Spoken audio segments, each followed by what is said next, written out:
Hello students, welcome back to the channel.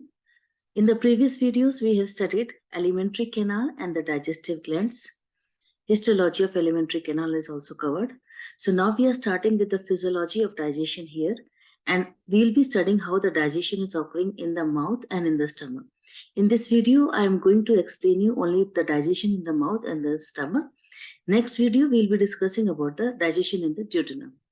Clear, beta? So this video we are focusing only for the digestion in the mouth and the stomach.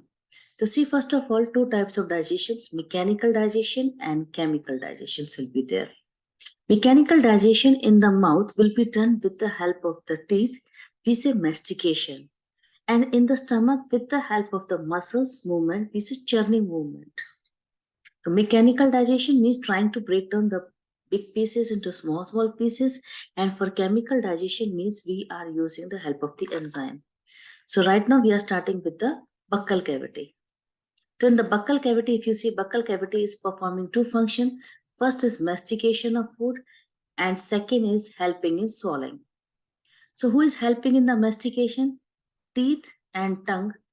With the help of saliva, they are the one which are helping in masticating the food.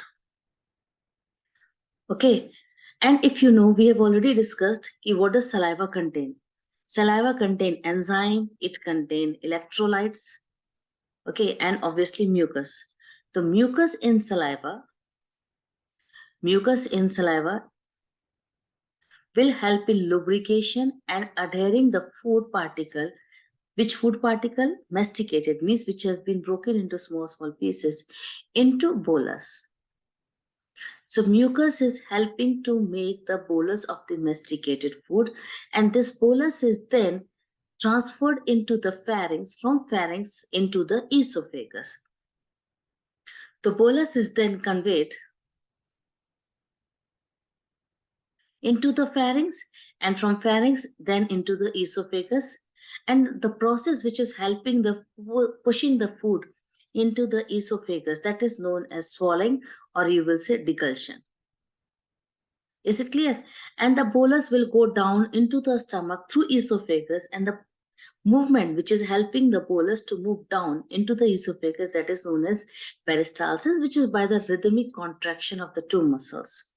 The bolus further passes down through the esophagus by a successive wave of muscular contraction, and that is known as peristalsis.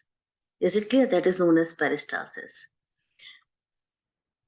Between the esophagus and stomach, one sphincter is there, that is known as gastroesophageal sphincter.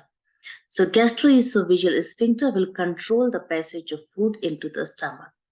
This much is clear, beta? Now if you see, what does saliva contain?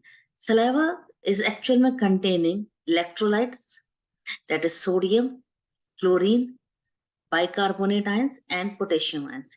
It contains enzymes also. Which two enzymes? One is salivary amylase.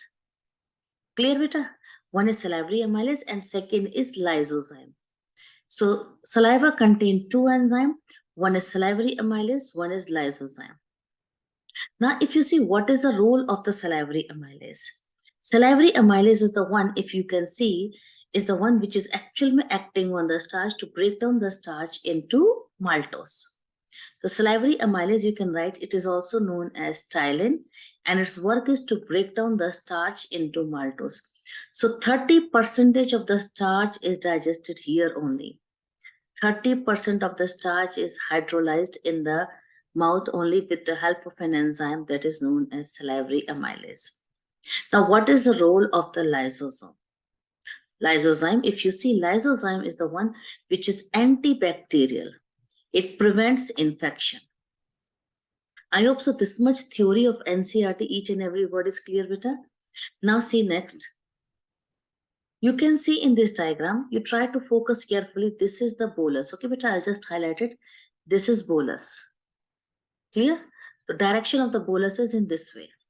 Means bolus is moving in this direction. And now this is your food pipe. This is your food pipe, also known as esophagus. And this is your larynx, voice box, okay, which is a part of the trachea. I'll highlight with the blue color. You can see this is your larynx, which is a part of the trachea.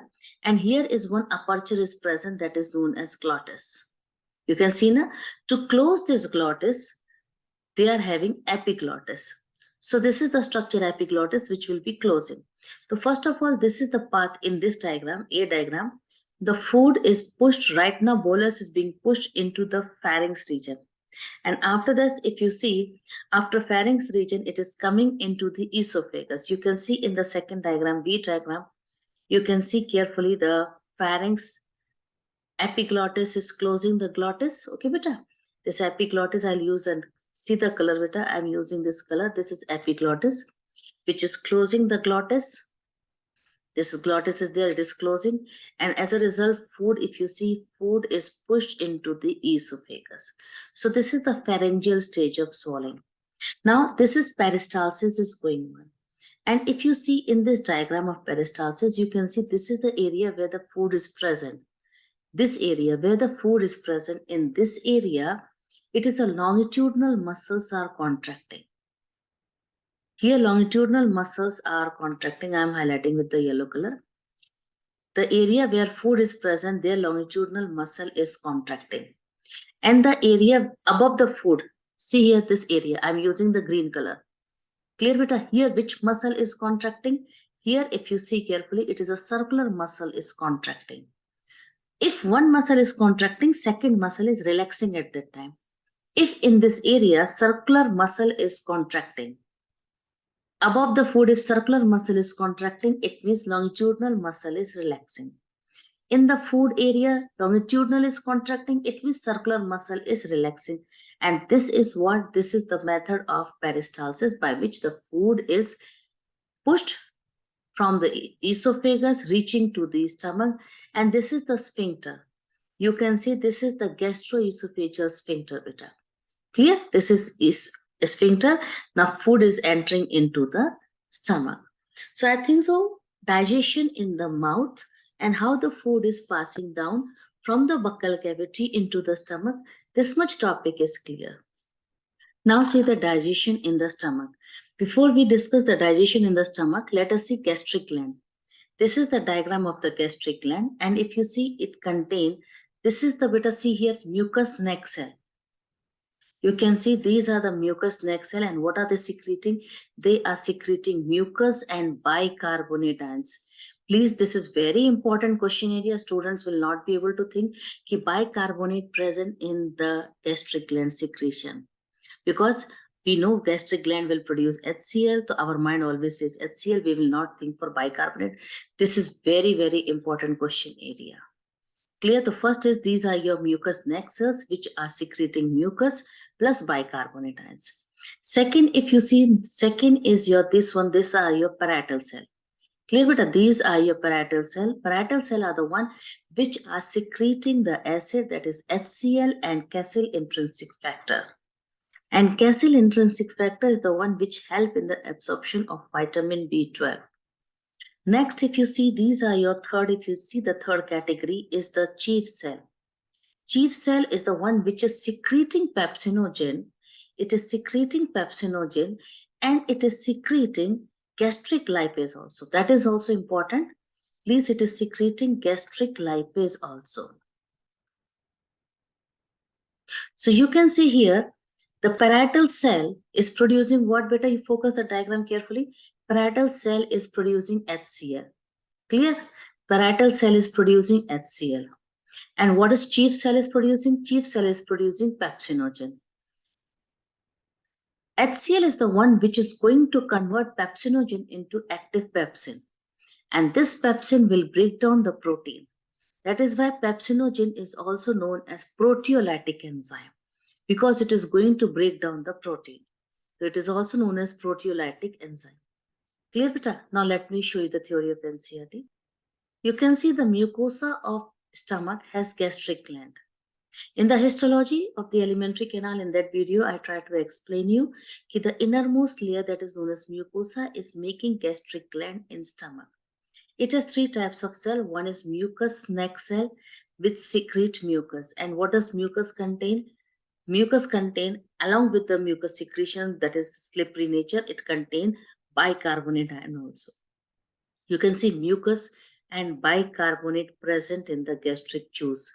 It plays important role in lubrication and also to protect mucosa from the highly acidic concentrated, means highly concentrated acid.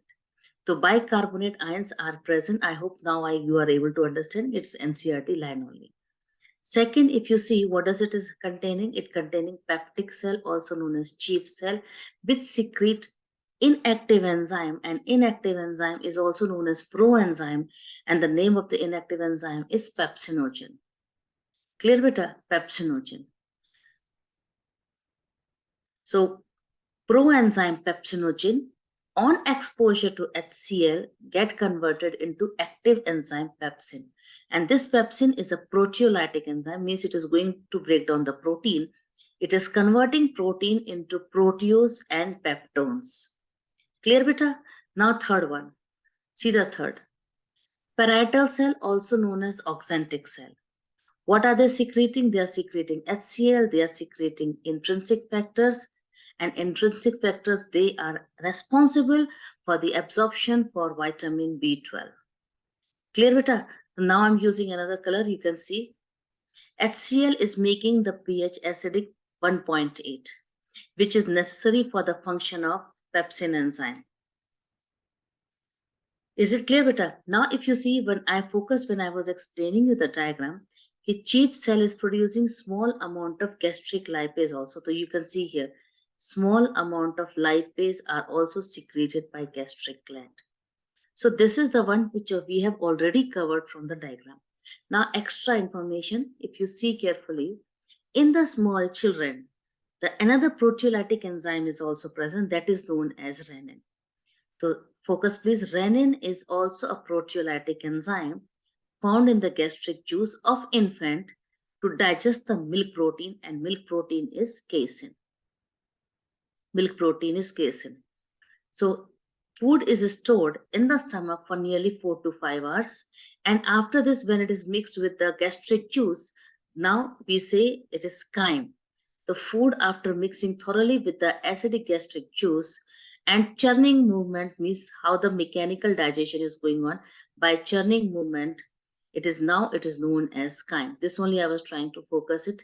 A bolus we say in the mouth, buccal cavity is pushing the bolus, and in the stomach, chyme is made, and chyme will be now entering into the small intestine.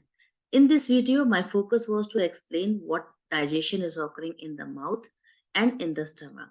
In the mouth, starch digestion started. 30% of starch is hydrolyzed. Enzyme, salivary amylase. In the stomach, protein digestion start. Which enzyme is responsible? Pepsinogen, which is made active by the help of an enzyme, by the help of HCl. Important point you have to remember, HCl everyone will remember, but bicarbonate ions. This is very important. I highlighted also bicarbonate ion is important. And gastric lipase is also important. These are the 2 points which are very, very important. Now let me show you the summary of the NCERT, what summary is telling us. See here. So till now what we have covered it, the digestive system of human consists of alimentary canal and associated glands. Alimentary canal consists of mouth, buccal cavity, pharynx, esophagus, stomach, small intestine, large intestine, rectum and anus. What are accessory glands? Accessory glands means salivary gland, liver and pancreas. Now, inside the buccal cavity, the teeth will masticate the food.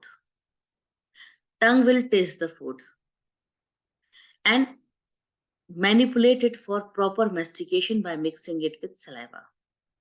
Saliva contains starch digesting enzyme that is known as salivary amylase, which helps to digest the starch 30% into disaccharide that is known as maltose. Food is then passed into the pharynx and enters into the esophagus in the form of bolus, which is carried by the esophagus into the stomach by peristalsis. In the stomach, protein digestion will be taking place. Absorption of simple sugar, alcohol and medicine takes place in stomach. This is the area which I wanted to highlight. Please focus here. Absorption of simple sugar, alcohol and medicine takes place in stomach. So I hope so in this video, this topic, whatever I focused, digestion in the mouth and in the stomach might be clear to you. Thanks for watching. In the next video, we'll be studying about the digestion in the small intestine.